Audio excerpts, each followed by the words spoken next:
Recientemente en nuestro país se viralizó en redes sociales un video donde la policía de Fresnillo, Zacatecas, imparte una simulación de situación de riesgo en la que niños, niñas y adolescentes escuchan detonaciones de armas de fuego para saber actuar en una situación como esta. La lección se impartió en el curso de verano Mis Vacaciones en la biblioteca de Fresnillo, donde también se escenificó una obra llamada Rescatando a Tito Robertito, en la que los infantes aprendieron a cómo acordonar una escena del crimen y levantar pruebas sobre un hipotético secuestro. Sin embargo, este no es el único caso que ha sido viralizado en redes sociales. En el pasado mes de julio, en el estado de Guanajuato, policías municipales de Purísima del Rincón presuntamente enseñaron el uso de armas de fuego a alumnos de la Escuela Secundaria Técnica 54 Mariano Matamoros. Tras darse a conocer la situación, a través de un comunicado, organizaciones de la sociedad civil expresaron su indignación y condenaron los hechos.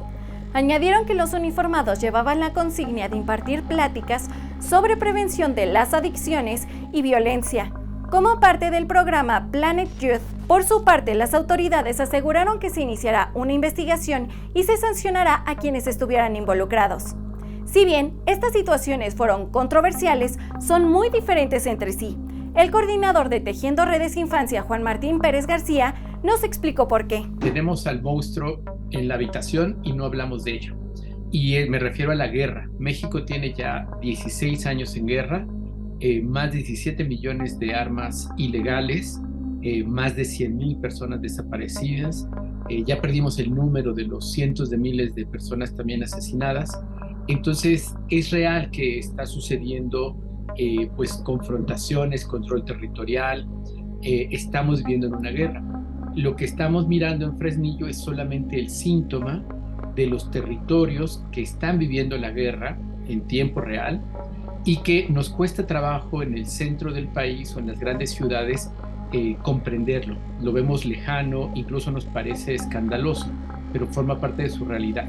Y es que para las entidades donde estas situaciones no son tan comunes o del día a día, puede parecer inapropiado que a los infantes y a los adolescentes se les enseñen estas tácticas de supervivencia. Y puede no ser tan apropiado en muchos sentidos, pero es una forma de asumir y de hablar con niños y niñas de la realidad que están viviendo.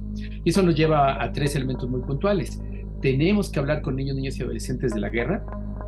Tenemos que hablar de los riesgos y de la posibilidad de protegernos en familia, en comunidad, en escuela, pero sobre todo tenemos que señalar que hay responsables de esta guerra.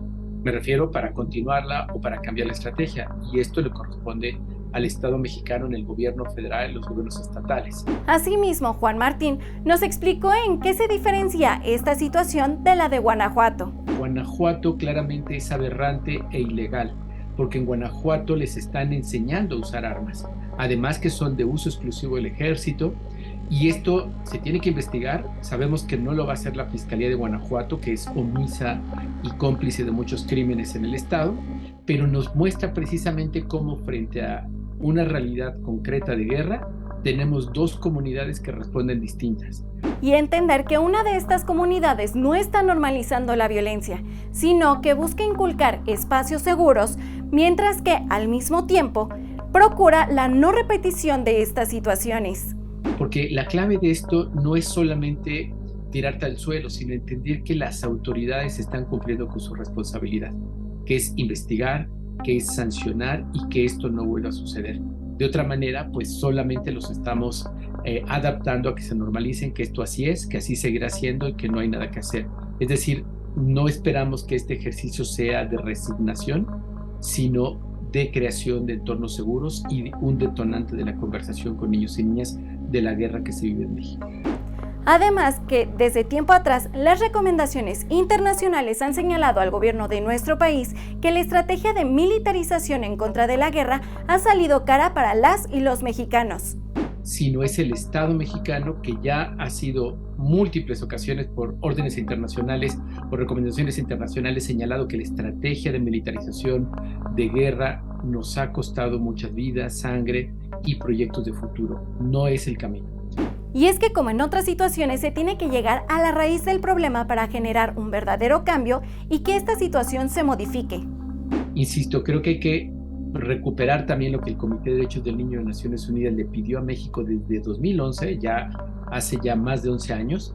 Expresamente se tenía que trabajar en las escuelas y en las comunidades la cultura de paz. Se tiene que reconocer que la estrategia de militarización ha fallado. Desde 2011 nos lo advirtió el Comité de Derechos del Niño de Naciones Unidas. Y en este sentido lo que plantea es la necesidad de cambiar la estrategia para poder generar entornos seguros para niños, niñas y adolescentes. Si bien es una obligación del Estado garantizar la seguridad para todas y todos los ciudadanos, es una responsabilidad de la sociedad generar entornos seguros para proteger a las y los infantes, ya que la violencia armada no es la única y otros tipos de violencia comienzan a expandirse en tierra azteca. En este país en guerra es evidente que ellos son los más afectados y ellas son las más afectadas.